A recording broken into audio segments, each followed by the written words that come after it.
तिला आम्ही नेहमी म्हणतो की मिळेल तेव्हा झोप आणि मिळेल तेव्हा जेवण असं नटाचं आयुष्य असतं. त्याला इलाज नसतो, कारण नाही तर प्रत्येकच गोष्ट मी जर का असं म्हणाला की मला इतके वाजता जेवायला पाहिजे आणि तितके वाजता झोप पाहिजे, तर मग मी कुठेतरी नोकरीला लागून माझं आयुष्य स्थिर केलं पाहिजे. या प्रोफेशनमध्ये नाही आहे. आयुर्वेदात एक खूप छान शब्द आहे त्यासाठी, जो माझ्या आडनावाशी संबंधित असल्यामुळे मला आवडतो. त्याला ओकसात्म्य असा शब्द आहे. ज्या गोष्टी काय घडतायत, ज्या जर का इर्रेग्युलर असतील, तर इर्रेग्युलॅरिटी इज रेग्युलॅरिटी बनवायची असेल तर त्याला तुम्हाला सात्म्य व्हावं लागतं. त्या गोष्टी तुम्हाला ॲक्सेप्ट करायला लागतात. तर त्या ॲक्सेप्ट एकदा झाल्या की मग त्याच्यावर बॉडी रिॲक्ट करत नाही. नमस्कार, मी रुचिका भोंडवे. स्टार विश्वमध्ये तुम्हा सगळ्यांचं मनापासून स्वागत. खरं तर आज पुन्हा एकदा मी नव्या सेटवर आलेली आहे आणि स्थळ आले धावून या नाटकाच्या निमित्ताने अर्थातच ज्या कलाकाराने रंगभूमी असो किंवा चित्रपट असो या दोन्हीही प्लॅटफॉर्मवरती आपलं जे पात्र आहे ते जिवंत करून दाखवलेलं आहे आपल्या अभिनयाने, असं व्यक्तिमत्व म्हणजे गिरीश ओक सर. त्यांच्यासोबत छान गप्पा मारणार आहोत. सगळ्यात आधी मनापासून स्वागत. नमस्कार. कसे आहात सर? मस्त, मजेत. खरं तर तुमचे स्माईल पाहूनच समजतंय की तुम्ही खूप छान आहात. तर पहिल्यांदा प्रश्न विचारायचा आहे, छान नाटकं चालू आहे आणि एक नाटक चालू नाही आहे ताई, एकाच वेळी तुम्ही 4 ते 5 नाटकं एकीकडे करतात, एवढी एनर्जी येते नक्की कुठून? आवडतं काम करताना एनर्जी आपोआप येते असं मला वाटतं. काम जर आवडतं नसतं तर मग मी कंटाळलो असतो. म्हणजे मी ज्यासाठी मी या इकडे आलो, माझं ओरिजिनल प्रोफेशन सोडून, सो ते आवडत होतं म्हणून आलं, आणि आवडतं काम करण्यात कधीच थकवा येत नाही असं मला वाटतं. बरोबर. स्थळ आले धावून मध्ये नेमकं काय पात्र साकारताय आणि नक्की लागलायत कोणाच्या मागे? मागे नाही लागलेलो कोणाच्या मी. स्थळ आले धावून एक टायटल आहे, पण ते नाटक आहे सिनियर सिंगल्सच्या कम्पॅनियनशिप बद्दल. 60च्या पुढे जे लोक काही कारणाने एकटे होतात, जोडीदार नसल्यामुळे, गेल्यामुळे, त्यांचं उर्वरित आयुष्य सुखात जावं, हा एक खूप वेगळा विचार हे नाटक फार गमतीशीर आणि खुसखुशीत पद्धतीने मांडतं. हा विषय खरं तर गंभीर आहे, पचायला जड आहे. मुळात तो त्या सिनियर सिंगल्सना जरी किती हवा असला तसा जोडीदार, तरी त्यांचे जे नेक्स्ट पिढीचे लोक असतात, म्हणजे मुलं मुली, सुना, या लोकांनाच ते ॲक्सेप्ट हे लोकच ते ॲक्सेप्ट करत नाहीत. भले ते त्यावर विचारमक्त करतील, चित्रपट त्याबद्दलचा बघतील, नाटक बघतील, पण जेव्हा त्यांच्या घरात असं काहीतरी येतं तेव्हा मात्र ते लगेच म्हणतात की नाही आई, तू नाही करायचंच असं, किंवा बाबा तुम्ही केलेलं आम्हाला नाही चालणार असं. असाच आपल्याकडे एक वेगळा विचित्र त्याबद्दलचा एक आहे दृष्टिकोन. तो त्याकडे दृष्टिकोनाकडे वेगळ्या दृष्टीने बघण्याचा एक गमतीशीर खुसखुशीत पद्धतीने ते नाटक प्रयत्न करतं. आता ते कोणाचं लग्न कोणाशी होतं, कोण कोणामागे धावतं, किंवा कोण कुठे पुढे पळतं, हे मी आता सांगितलं तर नाटक बघायला लोक येणार नाहीत. त्यामुळे ते सगळं गमतीचा भाग तो नाटकात तुम्ही बघा, पण हा नाटकाचा विषय मात्र हा आहे. तुम्ही जोडीदाराबद्दल बोललात, पण हे नाटकातले जोडीदार वगैरे झाले, पण खऱ्या आयुष्यातले तुमच्या जोडीदाराने तुम्हाला कशी साथ दिली? साथ दिली आहे म्हणूनच मी आज इथे उभा आहे. आणि कसं असतं, तुम्ही नाटकात किंवा नाटकासाठी किंवा नाटकानंतर किंवा नाटकाच्या आधी जेवढे बाहेर असता, किंवा हे चित्रपट किंवा मालिका यासाठी तुम्ही जेवढे बाहेर असता, त्याच्या बरोबरीने तुम्ही तुमच्या घरी असता. आणि हे सगळे जे बाहेरचे कामातले ताणतणाव असतील, पडलेले प्रश्न असतील, तालमींच्या वेळी येणारे प्रश्न असतील, तो जो कॅरेक्टर सापडेपर्यंतचा झगडा असतो तो असेल, हा सगळा फेस करावा लागतो शेवटी तुमच्या बायकोला, किंवा तुम्ही तरुण असाल तर तुमच्या आई वडिलांना किंवा आईला.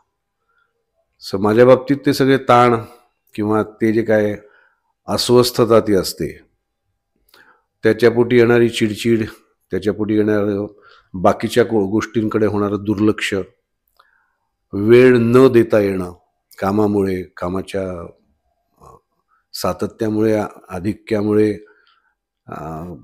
त्या कामात असल्यामुळे, तर ह्या सगळ्याला तोंड द्यावं लागतं शेवटी बायकोला. आणि तिने ते खूप काय म्हणतात आपण ॲक्सेप्ट केलं. तिला करेक्ट माहिती आहे माझं प्रोफेशन काय आहे, आणि मला केव्हा कसली गरज आहे, काय आहे, आणि तो स्ट्रेस जो असतो तो तुम्ही जेव्हा घरी जाता तेव्हा तो सगळा जातो त्या घरच्या वास्तव्यामुळे, आणि परत तुम्ही एक बॅटरी रिचार्ज झाल्यासारखे परत सकाळी उठून कामाला जाता. काम चालू असेल तेव्हा कामाला जाता, तालमी चालू असतील तेव्हा तालमीला जाता, शूट चालू असेल तेव्हा शूटला जाता. तर हे डेफिनेटली अर्धांगिनी म्हणतात तसंच आहे. ते अर्ध सगळं ती सांभाळते.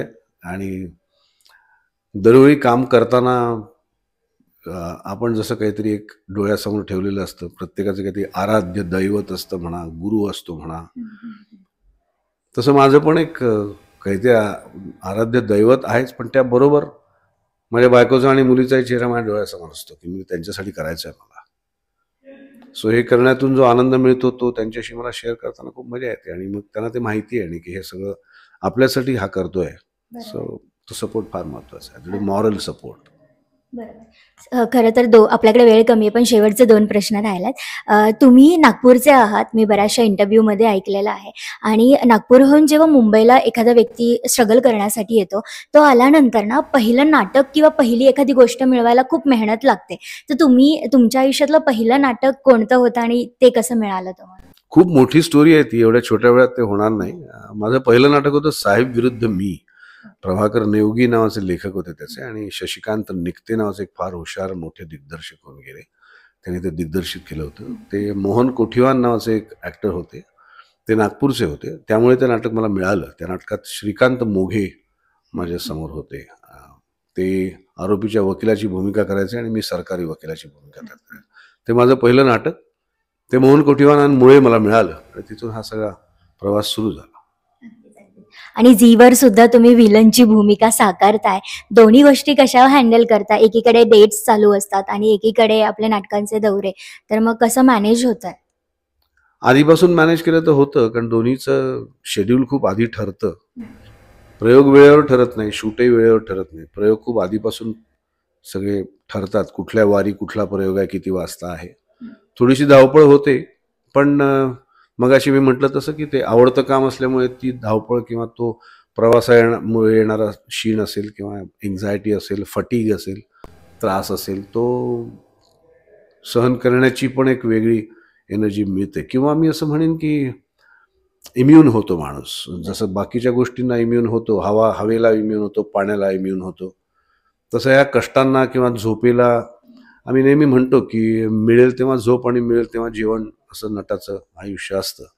त्याला इलाज नसतो, कारण नाही तर प्रत्येकच गोष्ट मी जर का असं म्हणाला की मला इतके वाजता जेवायला पाहिजे आणि तितके वाजता झोप पाहिजे, तर मग मी कुठेतरी नोकरीला लागून माझं आयुष्य स्थिर केलं पाहिजे. या प्रोफेशनमध्ये नाही आहे. ज्या प्रोफेशनचे जे हजार्ड्स आहेत, गोष्टी आहेत ज्या, त्या गोष्टी तुम्ही ॲक्सेप्ट केल्या पाहिजेत, नाहीतर तुम्ही तिथे राहू शकत नाही. त्यामुळे मी नेहमी एक गमतीशीर उदाहरण देतो की एखाद्या पानवाल्या माणसाने जर का अशी तक्रार केली की माझे हात रोज रंगतात, तर ही तक्रार व्हॅलिड नाही होऊ शकत, कारण त्याचं प्रोफेशनच पान लावायचं आहे. सो मी जर का नट आहे, तर नटामुळे त्या काम केल्यामुळे, नाटकात काम केल्यामुळे, सिरियलमध्ये काम केल्यामुळे येणाऱ्या ज्या काही बाकीच्या गोष्टी आहेत त्या मी सहन केल्या पाहिजेत, आणि त्या मी आनंदाने सहन केल्या पाहिजेत, नाहीतर तो स्ट्रेस दिसेल माझ्या कामावर. क्या बात आहे सर! एवढ्या कमी वेळामध्ये केवढं अलंकारिक आणि सगळे उदाहरण देऊन बोललात. खूप खूप धन्यवाद अलंकारिक सर. नाही, खरं तर खूप साधं असतं, सगळं सोपं असतं. ॲक्लेमेटाईज ज्याला म्हणतो ना आपण, कुठल्याही गोष्टीला इम्युन होणं, ते व्हायचं असतं. आयुर्वेदात एक खूप छान शब्द आहे त्यासाठी, जो माझ्या आडनावाशी संबंधित असल्यामुळे मला आवडतो. त्याला ओकसात्म्य असा शब्द आहे. ज्या गोष्टी काय घडतायत, ज्या जर का इर्रेग्युलर असतील, तर इर्रेग्युलॅरिटी इज रेग्युलॅरिटी बनवायची असेल, तर त्याला तुम्हाला सात्म्य व्हावं लागतं. त्या गोष्टी तुम्हाला ॲक्सेप्ट करायला लागतात. तर त्या ॲक्सेप्ट एकदा झाल्या की मग त्याच्यावर बॉडी रिॲक्ट करत नाही. सो दॅट इज ओकसात्म्य. माझं आडनाव असल्यामुळे एखाद्या वेळा ते जास्त सहज शक्य झालं असेल मला, पण आय डोंट नो, पण तो शब्द मला म्हणून त्यामुळे आवडतो. चला, त्यानिमित्ताने नवीन गोष्ट शिकायला मिळाली आणि थँक्यू सो मच तुम्ही तुमचा वेळ